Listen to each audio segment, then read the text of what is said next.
tingin ninyo? Sorry, sir. Saan po nakabase? Kasi sabi po nyo sa tingin ninyo. Ano po ang basihan nung pagtingin ninyo na meron kayong jurisdiction sa Pogo? The PD 1869 at RA 948 doon na ang PAGCOR ay may karapatang mag-operate at maglisensya ng lahat po ng all games of chance and all games of numbers, except po yung mga nililisensyahan ng ibang sangay ng gobyerno, except high alay po. Ano po? Yes po. Sinabi po roon na meron kayong jurisdiction sa Pogo? Wala pong explicitly po na nakalagay Yun nga po po doon. wala nga specific eh. Kasi sabi mo kanina, sa tingin po ninyo. Ibig sabihin, wala po. Tama? Yun nga pong RA 9487 po ang pinagbatayan po noon, Mr. Chair. Ano po yun? Nga pong 9487 po ang pinagbatayan po noon. Hindi po explicitly nakalagay, pero po ang exclusion po na nakalagay po lamang doon ay yung high alay po. Wala nga pong nakalagay doon eh. It is not explicitly written in the law, Madam. Ngayon po, ang susunod na tanong, ano na po yung ginawa ninyong step or steps in order to fulfill the wish of the President that effective his SONA on July 22, 20 day, the Pogos are banned. Ano na po ang ginawa ng PAGCOR para po ang instruction na ito ng ating Pangulo ay matupad? Okay po. Sa ngayon po, Ang PAGCOR na mula July 22, 2024 ay hindi na po pinapayagan ang inyong mga operations. Nag-issue po ba kayo ng notice man sa Pogo? Ang utos ng Pangulo. Ang sabi ng Pangulo, wala pong masyadong simple po yung sinabi niya eh. Magmula ngayon, sabi niya, effective today, we are banning all Pogo activities. Wala po siyang sinabi na maaari nyo silang palawakin sa iba't ibang pamamaraan hanggang sila'y makapag-wind up. Bakit po binago nyo ang kautusan ng Pangulo?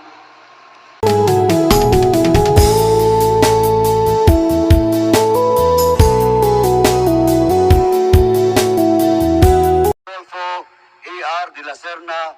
Issue a show cause order to the above, to the mentioned name, duly seconded.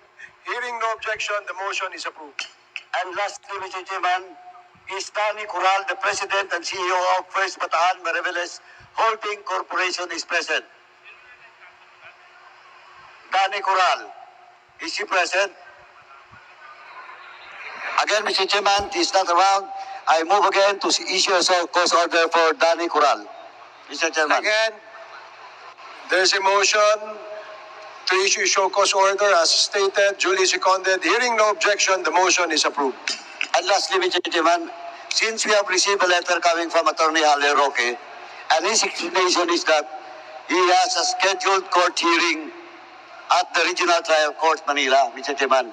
Mr. Chairman, may we direct the COMSEC to coordinate with RTC Manila with regards to the authenticity of the excuse of Attorney Halle Roque, Mr. Chairman. Okay, the Secretariat is directed to verify with the RTC.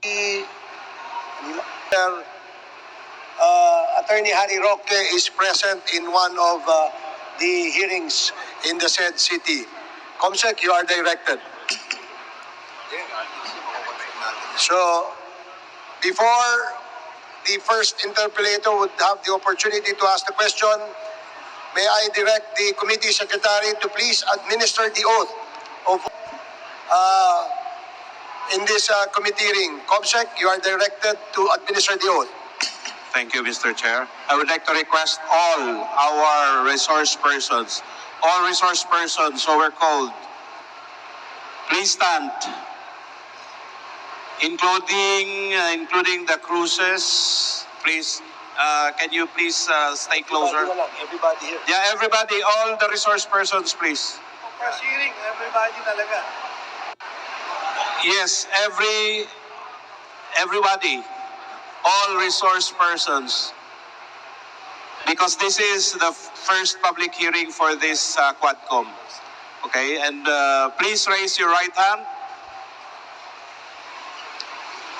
Do you swear to tell the truth and nothing but the truth in this congressional inquiry? Thank you. Thank you, Mr. Chair. Thank you, Comsec. May I get the list of the interpellators?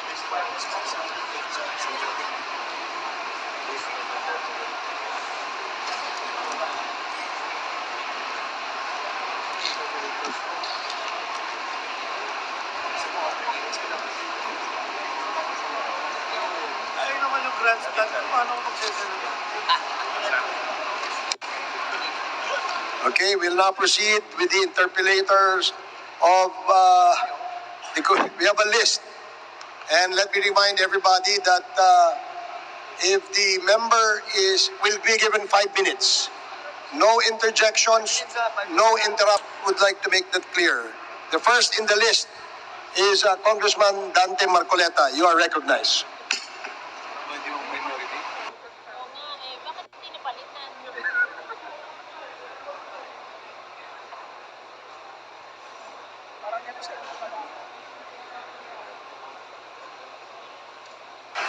Maraming salamat po, Mr. Chairman. Maya pabak po, karenggang memalen na ning Bacolor, Pampanga. Mr. Chair, may I direct?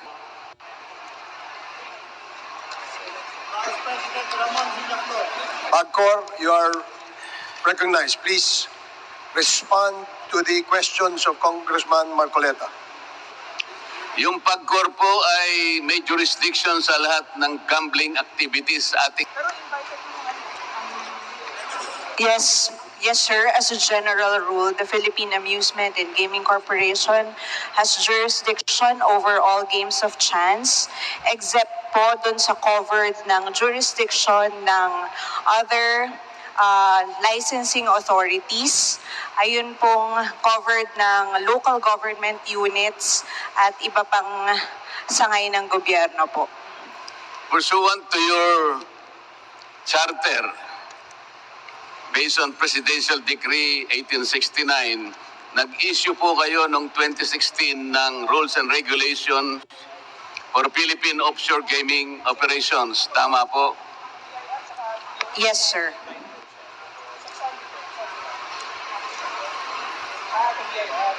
Kung ang inyo pong jurisdiction ay mga gambling activities lang sa Pilipinas at ang regulasyon po ninyo naman ay kinocover ang Philippine Offshore Gaming Operations, di po ba parang may konting problema ang legal basis ng inyong rules and regulations? Mr. Chair, ang naging basis po, tama po kayo, is PD 1869 at gayon din po yung RA 9487 kung saan sinasabi po na ang PAGCOR ay may kapangyarihang mag-issue ng lisensya para po sa lahat ng games of chance sa Pilipinas except high alay po at yung mga covered po ng ibang sangay ng gobyerno.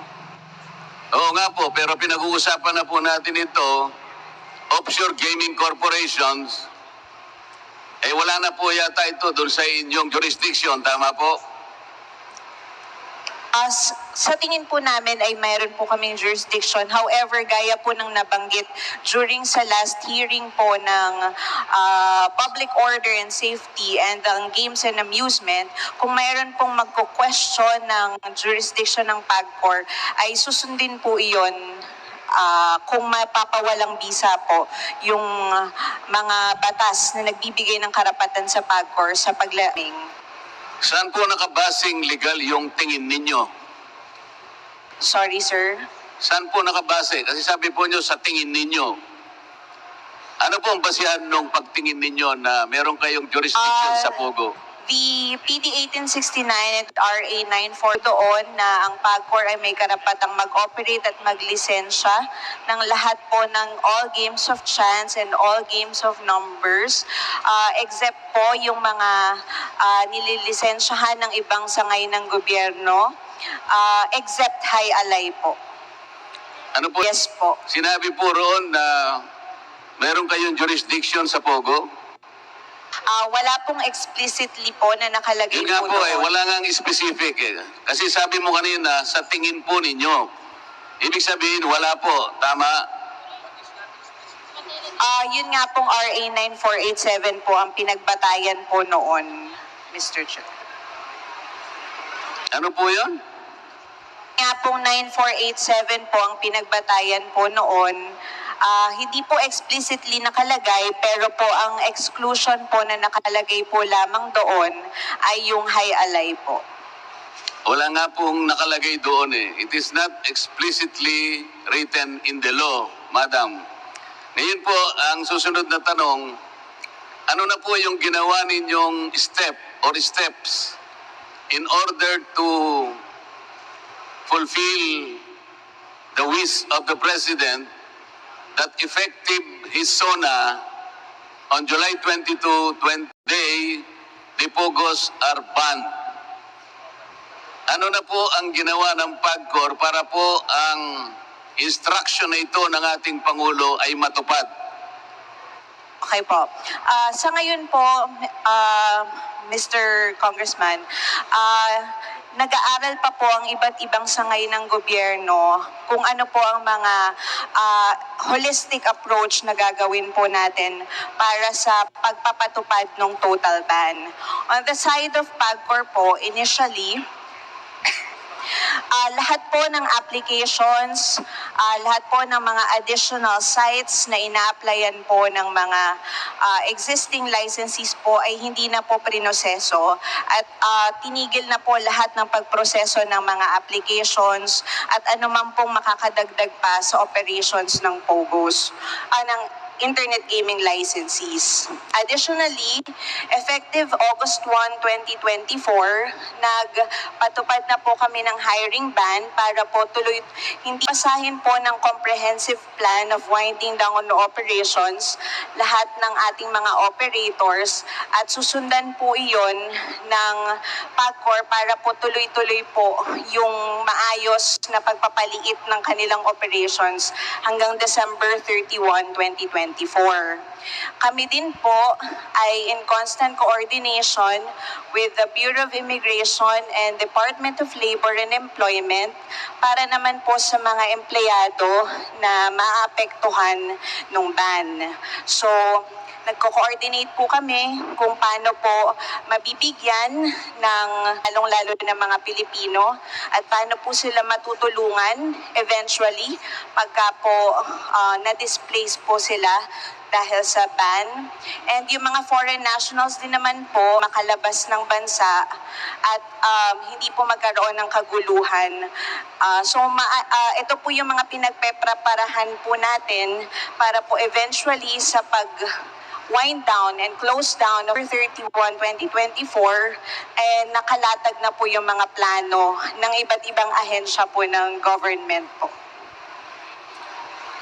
Hindi ko po kasi tinatanong kung ano po yung dapat gawin ng mga saklaw ng... Ang tinatanong ko lamang po, ano yung ginawa ninyo para matupad ang kanyang directive na effective today, sabi niya po yon, July 22, 2024, ay itigil na po lahat ang gawain ng POGO. Halimbawa po, kinansilan nyo ba, nirevoke nyo ba yung rules and regulations for Philippine offshore gaming corporations, operations? Kinansel nyo na po ba yung inyong rules and regulations? Sir, yung rules and regulations for Philippine offshore gaming operations ay matagal na pong na-repeal. Hindi na po hindi na po pinapatupad or hindi na po yun ginagamit as a regulation. Sa ngayon po, sir, ang naging directive po kasi ng Presidente is na-ban na po yung POGO ng July 2022 and inaatasan po ang PAGCOR na i-wind down po yung operations by yung existing rules and regulations po namin, patuloy pa rin po naming pinapatupad pero hindi na po nagdadagdag, hindi na po nag-i-issue ng lisensya ang PAGCOR patungkol po sa internet gaming license. Ng notice sa lahat ng PAGCOR na mula July 22, 2024 ay hindi na po pinapayagan ang inyong mga operations. Nag-issue po ba kayo ng notice man sa POGO? Na desisyon ng Pangulo na iban na po yung POGOs at habang pina-finalize po yung detalye at proseso ng winding down, pwede po muna silang mag-operate. Yun po ang inisyo po namin, sir. Please wrap up, So, Congressman Mr. Marcoleta. Chair, binago po ninyo ang utos ng Pangulo. Ang sabi ng Pangulo, wala pong masyadong simple po yung sinabi niya eh. Magmula ngayon, sabi niya, effective today, we are banning all POGO activities. Wala po siyang sinabi na maaari nyo silang palawakin sa iba't ibang pamamaraan hanggang sila'y makapag-wind up. Bakit po binago nyo ang kautusan ng Pangulo? I think po na klaro naman Last po question, ito Congressman na binibigyan pa po sila ng hanggang December 31, 2024 po para po unti-unti pong paliitin yung operations po nila.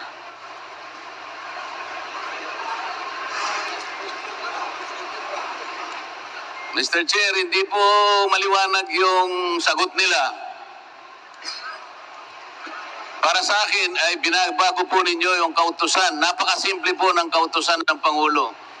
Simula sa araw na ito, itigil ninyo lahat ang aktibidad na may kinalaman sa POGO. As simple as that. Hindi po ba, akala ko ba nag-issue na kayo ng order sa kanila? Dapat sana po kinabukasan, isinara na po ninyo lahat ang mga POGO para walang problema. Hindi ba dapat ganun po yung inaasahan ng ating mamamayan, Mr. Chair? Sir Congressman, bukod po sa naklaro naman po yun, magiging mahirap po na abrupt po yung maging hakbangin po na Hindi gano'n. po abrupt yun eh. Ang Pangulo na po ang nagsabi. Wala tayong magagawa doon. Ang sabi po ng Pangulo, simula sa araw na ito, itigil lahat ang POGO. Abrupt po ba yun? Pangulo po ang nagsabi. Mananagot yan kapag sinabi niyo, Mr. President, masyado namang abrupt po ang order ninyo. Sasabihin niyo po ba sa Pangulo yun? Hindi po, sorry po, hindi po, sir. Kaya nga po ang inaasahan po ng mamamayan, kapag sinabi ng Pangulo, simula sa araw na ito, itigil lahat, ang lahat ng gawain may kinalaman sa POGO. Ibig sabihin, tigil po lahat, di ba ganon? Your time is up, Congressman Marcoleta. Hindi, pasasagutin ko lang, Mr. Chair. Hindi ba ganon? Sa tingin ko, liliwanagin ko lang po na naklaro naman po na hindi pa po nung araw na yon mahihinto muna yung operations, kundi bibigyan pa po sila ng pagkakataon nila hanggang December 30. Po ako narinig na ganon mula sa Pangulo, Mr. Chair. Okay, please ask the same question on the second round. Thank you, Congressman Marcoleta. The next interpellator is from the minority. Representative Franz Castro, you're recognized. You have 5 minutes. Thank you. O, yung mga questions ko po. So, nandyan po ba yung DOLE, BI, and Mr. Chair? May representative po Bureau of ba? Immigration. BI. Can you Bureau of repeat the question? Immigration, Bureau of Immigration, DOLE, and PESA. Yes, please proceed. Okay. Ay, So, ang question ko po ay para doon sa BI. Pwede rin sumagot ang DOLE at saka yung PESA. And other, pagpasok po ba ng ating mga workers na galing sa ibang bansa,